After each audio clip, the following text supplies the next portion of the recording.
विद्यार्थी मित्रांनो, मी इंजिनियर सचिन पुन्हा एकदा तुमचे स्वागत करतो आपल्या इलेक्ट्रिकल नॉलेज या चॅनलवरती।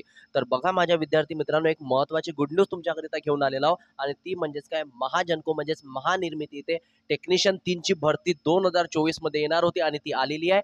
आजपासून अप्लाय स्टार्ट होणार आहे विद्यार्थी मित्रांनो आणि 26 तारीख आजची आहे आणि 26 तारखेला त्यांनी सांगितलं होतं की 26/11/2024 ला तुम्हाला फॉर्म ऑनलाईन अप्लाय करायचा आहे। तर महाजनको टेक्निशियन 3 ची रिक्रुटमेंट 2024 मध्ये आउट झालेली आहे। महानिर्मितीमध्ये एकूण 800 पदांसाठी तुम्हाला जाहिरात प्रसिद्ध करण्यात आलेली आहे आणि महत्त्वाची बाब म्हणजे विद्यार्थी मित्रांनो, यामध्ये ना एकूण 14 ट्रेडला संधी मिळते। म्हणजे टेक्निकलचा सिलेबस नसते, यामध्ये नॉन टेक्निकल पोर्शनचा सिलेबस असते। 75 प्रश्न येत असतात। यावर सुद्धा आपण एक छोटासा व्हिडिओ तुमच्यासाठी लवकरच घेऊन येऊ। ऑनलाईन अप्लाय स्टार्ट झालेला आहे विद्यार्थी मित्रांनो। तुम्ही जर या चॅनलवरती जर नवीन असाल ना, तर आत्ताच जाऊन आपल्या चॅनलला सबस्क्राईब करून द्या आणि सबस्क्राईब केल्याच्या नंतर जी बेल आयकॉन असते ना, ती ऑन करून द्यायची। याच्यामुळे काय होते, येणारे सर्व class link, notification, state government job, central government job याची संपूर्ण माहिती ना आपण आपल्या चॅनलच्या द्वारे देण्याचा प्रयत्न करीत असतो।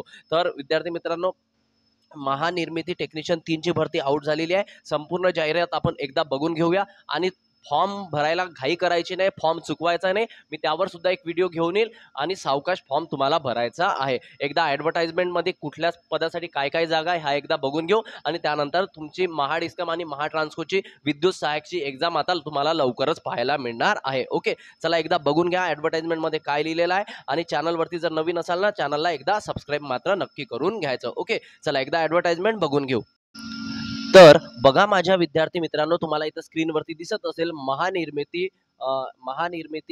ॲड्रेस दिला आहे। तंत्रज्ञ 3 पदाची सरळ सेवा भरती, जाहिरात क्रमांक 4/2024। तर इथं काय लिहिलेलं आहे, महाराष्ट्र राज्य निर्मिती कंपनीतील तंत्रज्ञ 3 या पदाकरिता पात्र उमेदवारांकडून ऑनलाईन पद्धतीने विहित नमुन्यात अर्ज मागविण्यात येत आहे। ऑनलाईन पद्धतीने अर्ज सादर करण्यापूर्वी उमेदवारांनी संपूर्ण जाहिरात काळजीपूर्वक वाचावी। म्हणजे विद्यार्थी मित्रांनो, तुम्हाला ही जाहिरात काळजीपूर्वक एकदा वाचून घ्यायची आहे। तर किती पदे तुम्हाला पाहायला मिळत आहे, सामाजिक आरक्षण पकडलं तर असे टोटल सामाजिक आरक्षण विचारात घेऊन 800 पदांची तुम्हाला जाहिरात बघायला मिळत आहे।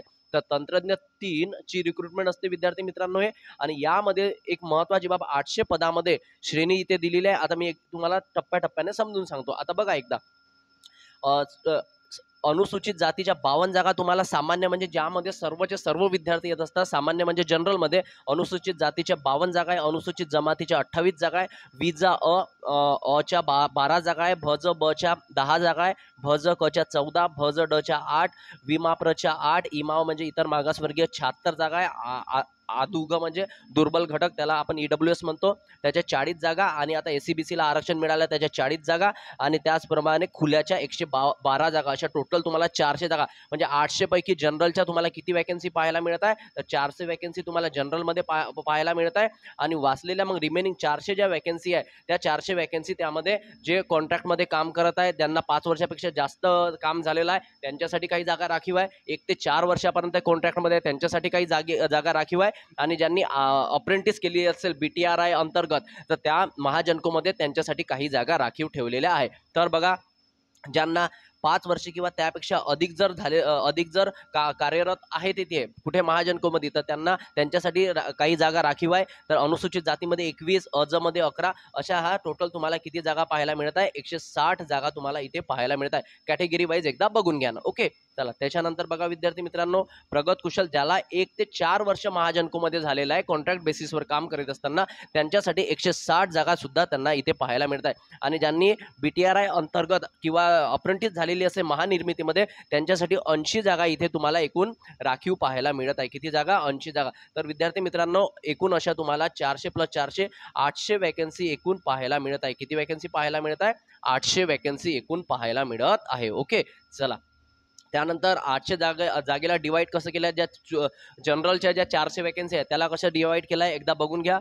तर महिलाला 30% आरक्षण असते, माजी सैनिकला 15% आरक्षण आहे, त्यानंतर शिकाऊ उमेदवार 5%, प्रकल्पग्रस्त 3%, खेळाडू, भूकंपग्रस्त आणि सर्वसाधारण, अशा टोटल तुम्हाला 400 वॅकन्सीचं विवरण इथे दिसत असेल।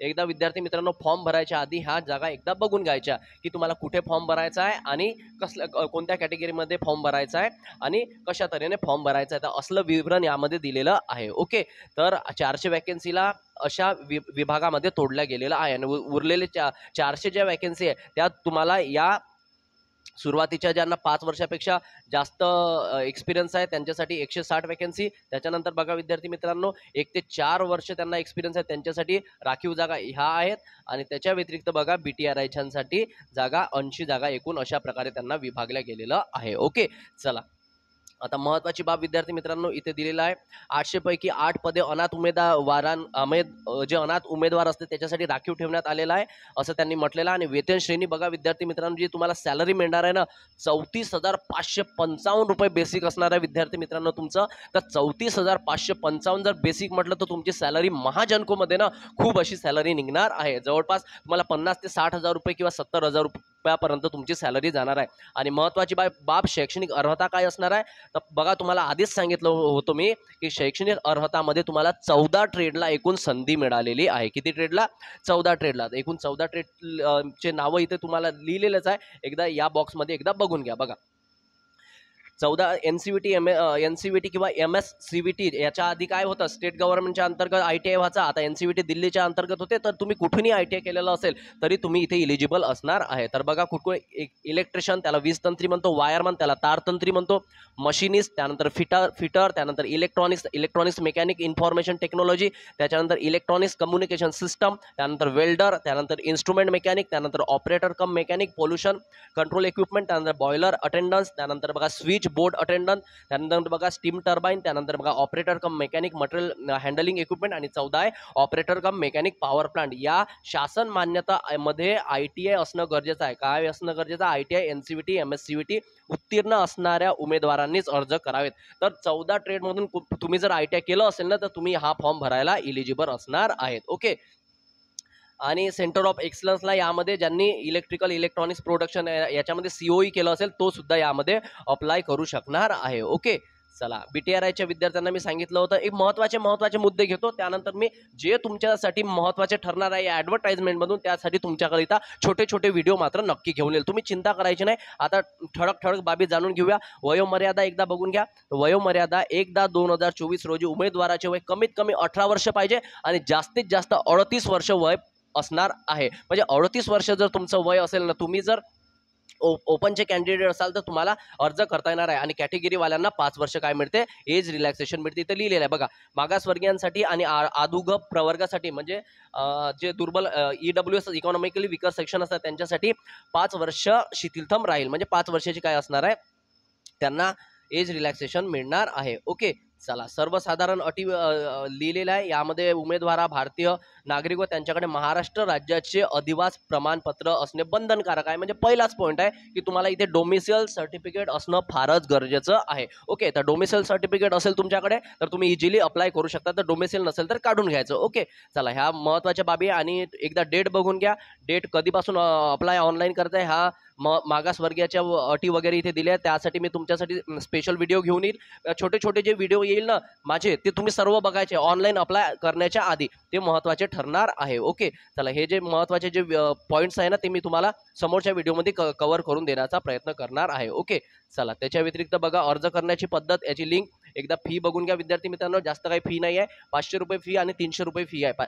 500 कोणाला खुल्या प्रवर्गातील उमेदवारांना आणि मागासवर्गीयांना 300 रुपये. ओके, चला 26/11 पासून तुम्हाला काय करायची आहे ऑनलाईन अप्लाय म्हणजे आजपासून ऑनलाईन अप्लाय करायचं आहे. मग सिलेक्शन वगैरे कसं होणार आहे प्राप्त गुण कसे होणार आहे तुम्हाला कोणाला 25 गुण मिळणार आहे आणि कोणाला 10 गुण मिळणार आहे हे सुद्धा मी तुम्हाला समोरच्या व्हिडिओमध्ये सांगणार आहे. एकदा डेट बघून घ्या विद्यार्थी मित्रांनो. इथं डेट लिहिलेली आहे. हे डेट बघून घ्या एकदा. या डेटवर काय काय लिहिलेलं आहे बघा. 26/11/2024 ते 26/12/2024 पर्यंत अप्लाय करायचा आहे. आणि पेमेंट सुद्धा तुम्हाला जे कशाच्याद्वारे करता क्रेडिट कार्ड डेबिट कार्ड ते तुम्हाला 26/12 पर्यंत करायचं आहे. ऑनलाईन अर्ज करण्याची लिंक इथे क्लिक करावे असं लिहिलेलं आहे विद्यार्थी मित्रांनो. मी याची लिंक तुम्हाला सेपरेट देऊन देईल. ओके, तर हा छोटासा व्हिडिओ होता. आता यामधील ठळक बाबी मी घेतल्या. आता छोटे जे कोणाला 25 मार्क मिळतील कोणाला 10 सर 400 वॅकन्सी जनरलच्या आहे बाकी कॅटेगरीच्या आहे तर आमचं काय होणार मी तुम्हाला सर्व बाबी समजून सांगेल. ओके, चला अभ्यास करत राहा. महाट्रान्सको महाडिस्को महाडिस्कमची एक्झाम तुम्हाला आता लवकरच पाहायला मिळणार आहे. तात्पर्यानं अभ्यास करा आणि एक जागा मात्र नक्की घ्या, आता नाहीतर कधीच नाही. एक सरकारी नोकरी लागणे. विद्यार्थी मित्रांनो, महाजनकमध्ये 34,000 रुपये 555 बेसिक जर असेल ना, म्हणजे 34,000 तुम्ही जर मोठं मोठं बेसिक पकडलं तर जवळपास तुम्हाला 60K सॅलरी महाजनकोमध्ये मिळणार आहे. ओके, चला आता भेटूया पुढच्या व्हिडिओमध्ये नवीन एक अपडेट घेऊन, नवीन एक माहिती घेऊन मी तुमच्यासमोर लवकरच येईल. तोपर्यंत बाय.